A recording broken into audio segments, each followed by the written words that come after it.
డబ్బు, జలసాలు, విలాసాల కోసం మనుషులు ఎంత దారుణానికి దిగజారుతున్నారో చెప్పే ఘటన మెదక్ జిల్లాలో జరిగింది. కొత్త బైకు కొనాలనే కోరికతో ఓ యువకుడు ఏకంగా తన అమ్మమ్మను హత్య చేశాడు. ఆమె ఒంటిపై ఉన్న బంగారు నగల కోసం పక్కా ప్లాన్ వేసి స్నేహితుడితో కలిసి ఈ ఘాతుకానికి పాల్పడ్డాడు. మొదట సహజ మరణంగా నమ్మించే ప్రయత్నం చేసినా చివరికి పోలీసుల విచారణలో అసలు నిజం బయటపడింది. ఈ సంచలన ఘటనకు సంబంధించిన పూర్తి వివరాలు ఇప్పుడు చూద్దాం. మెదక్ జిల్లా రామాయంపేటలో ఈ నెల 18న 65 ఏళ్ల సాయం అనే వృద్ధురాలు అనుమానాస్పద పరిస్థితిలో మృతి చెందింది. మనవడు విశాల్ అమాయకుడిలా నటించాడు. ఆమె గుండెపోటుతో చనిపోయిందని కుటుంబ సభ్యులకు, స్థానికులకు చెప్పాడు.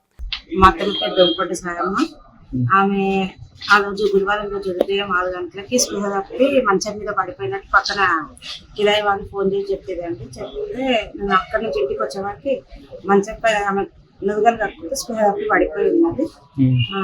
పడిపోయి ఉంటే కొంచెం వాటర్ జల్లి ఆమె క్లీన్, వాష్రూమ్ కూడా పోతే క్లీన్ చేసి ఏమైందంటే ఇలా అని సైవ్ చేసింది ఆమె నాకు ఒకటి. అక్కడ నుంచి మేము హాస్పిటల్ తీసుకువెళ్ళి చనిపోయింది కదా. సరే ఆమె ఏజ్డ్ అయింది కదా, కొంచెం బీపీ షుగర్ ఉన్నాయి, ఏమైనా ఎక్కువైనాయేమో, స్ట్రోక్ వచ్చిందేమో, చనిపోయిందని మేము అన్ని చేద్దాం కార్యక్రమాలను స్టార్ట్ చేసే వాళ్ళకి గోధుల దగ్గర ఇట్లా కట్టెల పైన వండబెట్టినప్పుడు ఇక్కడ చిన్న ఘాట్లు కనబడ్డాయి. అదే ఏంటిదా ఘాట్లు కనబడుతున్నాయి ఏంటిది అని ఒక ఫోటో తీసుకొని పక్క పెట్టుకొని చేసే కార్యక్రమాలన్నీ చేసి ఉదయం పొద్దున బీరువా తీసే మన గోల్డ్ కూడా ఏం మెడల్లో లేకుండే. ఈమె గోల్డ్ అంతా ఏమైంది అసలు బీరువాలో పెట్టిందని బీరువా వాళ్ళ కూడా చూస్తే బీరువాలో కూడా గోల్డ్ ఏం లేదు. గోల్డ్ లేదు, మన మనిషి కూడా ఇట్లా కాట్లు ఉన్నాయి, ఏమైందా అని అంటూ చుట్టుపుట్టు వాళ్ళు చూసి రాత్రి ఇట్లా మీ చిన్న ఆడపడుచు కొడుకు వచ్చిండు అని అన్నారు. అంటే 3వ రోజు నాన్న నువ్వు వచ్చినావంట కదా, ఏమైంది అసలు అమ్మమ్మ అప్పుడు ఎట్లుందంటే నేను వచ్చినా నాకు రాత్రి 10,000 ఇచ్చి నన్ను పంపించేసింది 3 గంటలకి, అప్పటిదాకా మంచిగా ఉంది అని మాకు ఇంట్లో చెప్పిండు. చెప్తే సరే 3 గంటలకు మళ్ళీ ఎవరైనా బంగారం కోసమే వచ్చేదేమో అని అనుకున్నాక తర్వాత గట్టిగా లేలే నువ్వు కాదు ఇంకోళ్ళు వచ్చేదంట, అంతేం సంగతి అని మా వాళ్ళు అంతా పెద్దలంతా కూర్చొని అడిగితే తన మాటలలో అనుమానం వచ్చి పోలీస్ స్టేషన్కి కంప్లైంట్ ఇచ్చిన. ఇప్పుడు తానే కళ్ళుల స్లీపింగ్ టాబ్లెట్సా మన డ్రగ్సా ఏవో కలిపి చంపిండి అంట.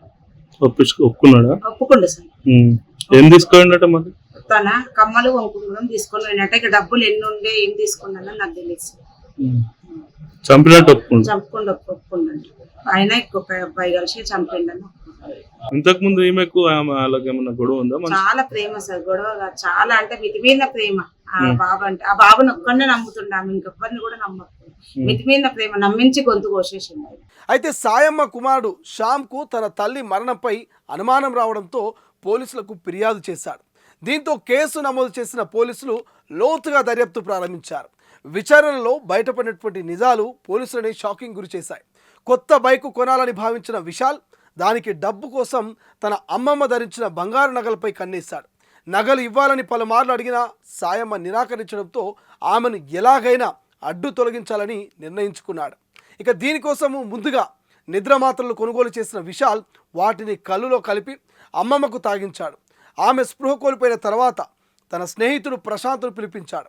ఇద్దరు కలిసి ఊపిరాడకుండా చేసి సాయమ్మను దారుణంగా హత్య చేశారు. అనంతరం ఇది సహజ మరణమని నమ్మించే ప్రయత్నం చేశారు. అయితే కుటుంబ సభ్యుల అనుమానాలు, పోలీసుల విచారణతో అసలు కథ బయటపడింది. అదే పైసలు అడిగిందంట.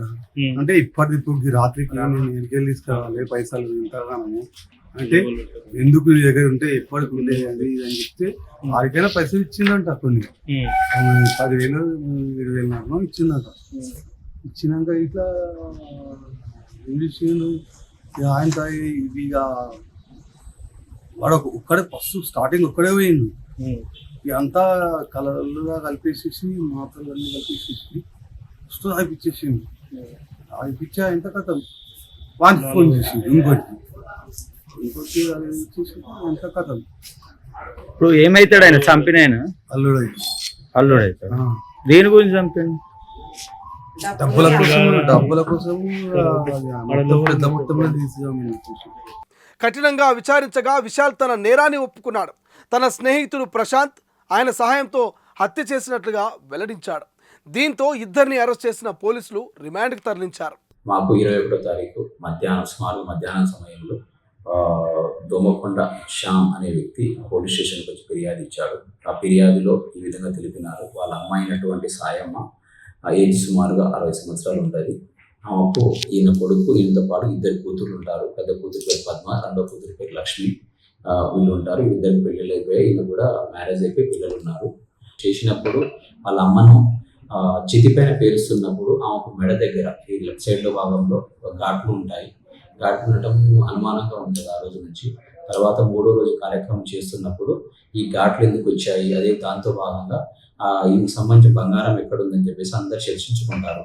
ఆ సమయంలో వీళ్ళకి తెలుస్తుంది, వీళ్ళ ఇంటి పక్కనటువంటి ఇంకో మహిళ ఉమా అని చెప్పేసి లేడీ ఆ రోజు 17వ తారీఖు నైట్ 11 గంటల సుమారు 11:30 సమయంలో ఈ సాయమ్మ యొక్క చిన్న కూతురైన లక్ష్మి కొడుకు విశాల్ ఆ ఇంటి దగ్గరకు వచ్చి డోర్ కొట్టాడు, నైట్ టైంలో వచ్చాడని చెప్పేసి అనుమానపడ్డారు. అప్పుడు వీళ్ళందరూ కలిసి ఆయన అడుగుతారు, ఏం జరిగింది, నువ్వు వచ్చావా రాలేదా అని చెప్పి తడబడుతూ సమాధానం చెప్పాడు.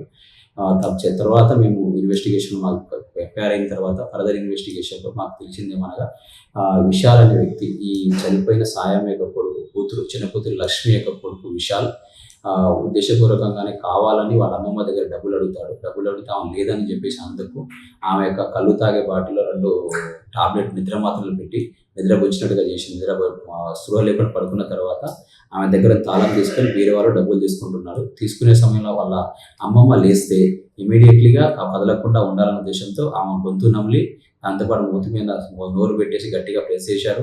ఆయనతో పాటు వచ్చినటువంటి అదే వాళ్ళ ఫ్రెండ్ అయినట్టు ప్రశాంత్, హైదరాబాద్లో ఉంటాడు, అతను కూడా వచ్చి ఇద్దరు కలిసి ఆమెను చంపేస్తారు. చంపేసి ఏం తెలియనట్టుగానే మళ్ళీ ఇక్కడ నుంచి హైదరాబాద్కి వెళ్ళిపోతారు. మరుసటి రోజు అన్ని కార్యక్రమాలకు యథాచితిగా ఉంటారు. తర్వాత ఇన్వెస్టిగేషన్ క్లియర్గా అయినప్పుడు వాళ్ళ అమ్మమ్మను చంపి ఆ వద్ద ఉన్నటువంటి 2 చెవి కమ్మలు మరియు దాంతోపాటు ఒక రింగు, ఈ 3 కూడా తీసుకొని వెళ్ళిపోయారు. అవి తీసుకొని బంగారం కూడా రికవరీ అయినది మా దగ్గర. వాళ్ళ వద్ద ఫోన్ కూడా ఉన్నది, రికవరీ చేశాము. అతనికి రిమాండ్కి పంపిస్తున్నాం. కాబట్టి దయచేసి ప్రతి ఒక్కరికి తెలియపరుస్తున్నాను, పేరెంట్స్, మీ యొక్క పిల్లలు ఏం చేస్తున్నారు, ఎడిపోతున్నారు అని వాళ్ళపైన పర్యవేక్షణ లేనట్లయితే ఈ విధంగానే జరగడానికి అవకాశం ఉంది. ఈ పిల్లవాడు తెలుసో తెలియక చేసినా కానీ వాళ్ళ అమ్మమ్మ నిండు ప్రాణాన్ని అతని చేతిలో అతనే తీసేశారు. కేవలం డబ్బుకు ఆ బైక్ కొనాలన్న ఉద్దేశంతో, జలసాగా తిరగాలన్న ఆలోచనతో వాళ్ళ అమ్మమ్మని, ఆమె పెంచి పోషించిన అమ్మమ్మని చంపేశారు, కిరాతకంగా చంపేశారు. కాబట్టి దయచేసి పిల్లల పైన ప్రతి ఒక్క పేరెంట్స్ పర్యవేక్షణ ఉండి చూడవలసింది కోరుచున్నాను. ఒకప్పుడు తాతలు, అమ్మమ్మలు మనవల కోసం ప్రాణాలు ఇస్తే ఇప్పుడు కొందరు యువకులు మాత్రం డబ్బు, బైకు, విలాసాల కోసం రక్త సంబంధాలనే బలి తీసుకుంటున్నారు. క్షణికమైన కోరికలు, విలాసాలు, సులభంగా డబ్బు సంపాదించాలనే ఆలోచనలు యువతలను నేరాల బాట పట్టిస్తున్నాయి. ఒక బైకు కోసం కన్న తల్లిలా చూసుకున్న అమ్మమ్మను హత్య చేయడం సమాజాన్ని కలిచివేసే విషయం. అందుకే ఈ ఘటన బంధాలు బద్దలైపోతున్నాయనేందుకు ఉదాహరణగా నిలిచింది. ప్రతి చోట సంచలన చర్చగా మారింది. బైక్ కోసం అమ్మమ్మ ప్రాణాలు తీసిన ఈ ఘటనపై మీ అభిప్రాయం ఏంటి? ఇలాంటి నేరాలు పెరగడానికి కారణం ఏమిటి? కామెంట్ చేయండి. ఇలాంటి తాజా క్రైమ్ అప్డేట్స్ కోసం మా ఛానల్ని సబ్స్క్రైబ్ చేసుకోండి.